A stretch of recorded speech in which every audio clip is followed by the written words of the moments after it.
સાહેબ, આવનારા દિવસોની અંદર ભાજપ તેમના પ્રમુખોની નિમણૂક પણ કરવાના છે અને સાથે સાથે ગુજરાતના પ્રદેશ પ્રમુખ પણ નિમણૂક થવાના છે. શું તેના પર આની અસર થશે? 1001% તમે લખી લ્યો, જયેશ રાદડિયા મિનિસ્ટર બનશે.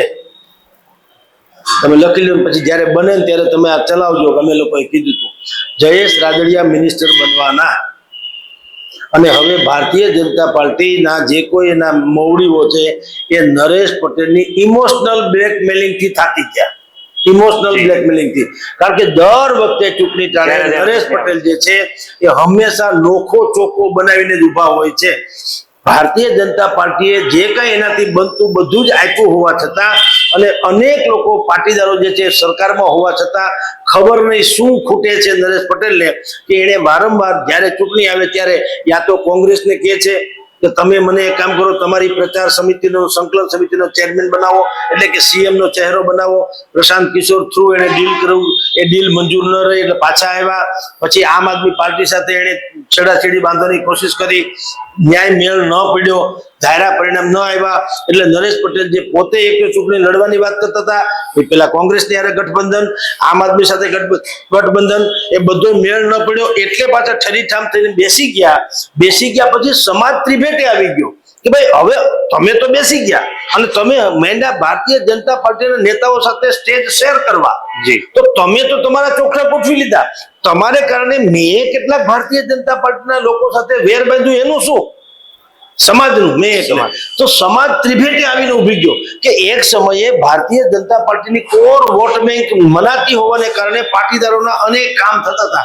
હવે સરકારના રડારમાં એવા તમામ લોકો આવી ગયા છે જે નરેશ પટેલના કહેવાથી ભારતીય જનતા પાર્ટીની વિરુદ્ધમાં બોલતા હતા. એટલે હવે એ લોકો રડારમાં છે. સરકાર એને કઈક સ્થાન આપવા માંગતી છે તો નહીં આપે, નડશે. ધંધા ધાપામાં તો સરકાર નડી જ શકે. એટલે સરવાળે તમને કહું, રાજનીતિમાં એનો બહુ ફેર પડવાનો.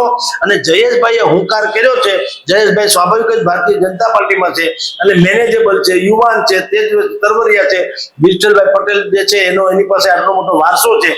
એટલે નરેશભાઈ જે છે એ એવું વ્યક્તિત્વ છે કળી ન શકાય. ત્યારે આમાં શું છે કે જાણીતા અજાણ્યા મિત્ર કરતા જાણીતો શત્રુ વધુ સારો, એવી કહેવત છે. તો આ ભાઈનું કંઈક કળાવું તો જોઈએ કે નરેશ પટેલ શું કરવા માંગે છે, શું આપી દે સરકાર તો એ નરેશ પટેલ ભારતીય જનતા ઉપર આજીવન રાજી રહે એવી કોઈ વાત નથી. એને શું નડે છે એ ખબર નથી, શું આપવું એ ખબર નથી. બસ દર વખત જયારે ચૂંટણી ત્યારે ફેણ માંડીને બેસી જાય કે ભાઈ સમાજ મને આમ કે સમાજ મને તેમ કે. ટૂંકમાં હંમેશા એનું સરકાર વિરોધી વલણ હોય એ સાબિત થયા વગર રહેતું નથી. બેઝિકલી કોંગ્રેસી છે એ બધાને ખબર છે, પણ હવે એ છતાંય ધંધો ધાપો એવો કરે છે એટલે એને એમ થાય, કારણ કે આખો મોટા ભાગનો સમાજ ભાજપા રહે છે. એટલે પોતીકી છબી ઉજળી કરવા માટે તેને સમાજને એવી અવઢવ સ્થિતિમાં એને મૂકી દીધી કે હવે સમાજ ત્રાસી ગયો છે. આપની જાણ ખાતર હું પણ પટેલ સમાજની વચ્ચે રહું છું. મારી આસપાસમાં જેટલા લોકો રહે છે મોટા ભાગના લેવા પાટીદારો છે. એને પણ કીધું કે ભાઈ આ તો અમારું હુડ કાઢી નાખ્યું, ખબર નથી પડતી અમારે હવે અમારે કરવું શું. તમારું સ્ટેન્ડ તો ક્લિયર કરો. નેતા કોઈ દિવસ દિશાહીન હોઈ શકે નહીં. દિશાહીન વાહન પણ ગમે ત્યાં ડૂબી જાય, દોરી વગરની પતંગ ગમે ત્યાં ઉકરડા ઉપર તૂટી પડે. તમારી સાથે ક્યાંક કનેક્ટિવિટી તો હોવી જોઈએ. બંધારણ વગરની આઝાદી જે છે ને એ સત્યાનાશ નોતરે.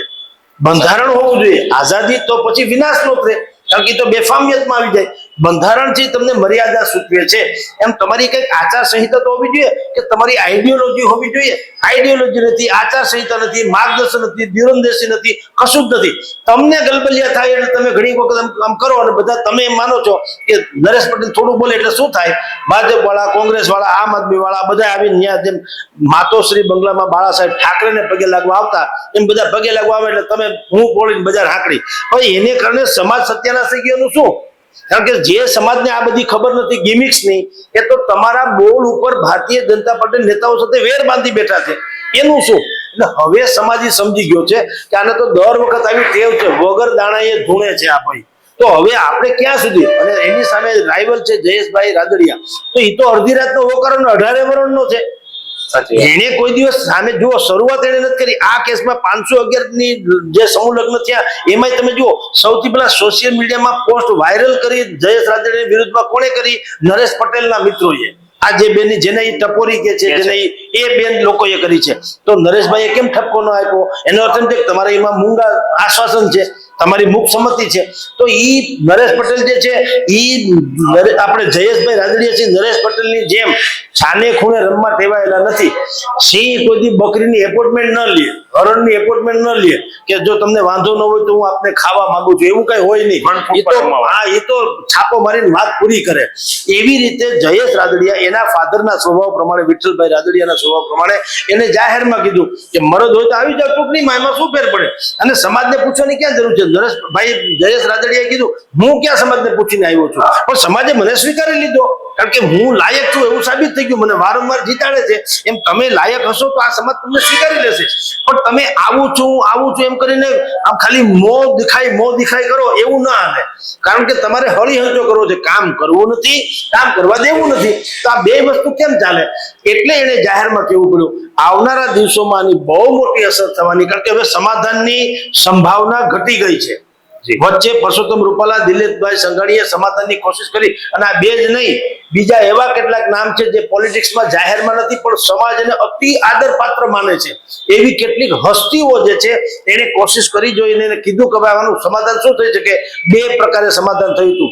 વિઠ્ઠલભાઈ જયેશ રાદડિયાને કીધું તું નાનો છો ઉંમરમાં, ભલે યુવાન છો પણ નાનો છો કમસે કમ નરેશભાઈની સામે, એટલે તમારે એક કામ કરવું કે તમારે એમ કહેવું હવેથી સોરી ભાઈ હાલો નથી કરવું કઈ ઝઘડો, ચાલો તો તમે નાના છો તો વાંધો નહીં. જયેશભાઈ કીધું ઓકે ચાલો, સામેવાળા તમે એક કામ કરો, હું સોરી કરી દઉં, મને તમે એવું પ્રોમિસ આપો કે સામેવાળા એટલે કે નરેશ પટેલના ગ્રુપ તરફથી મારી વિરુદ્ધમાં કોઈ સોશિયલ એલિમેન્ટ જે છે એ થવું ન જોઈએ, એની જવાબદારી તમે લ્યો.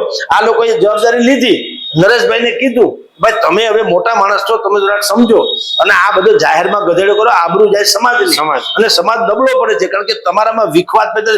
એક મુક્કો હતો, આમ ઢીકો મારો તો આખી ડુંગળીનો દડો તમે તોડી નાખો.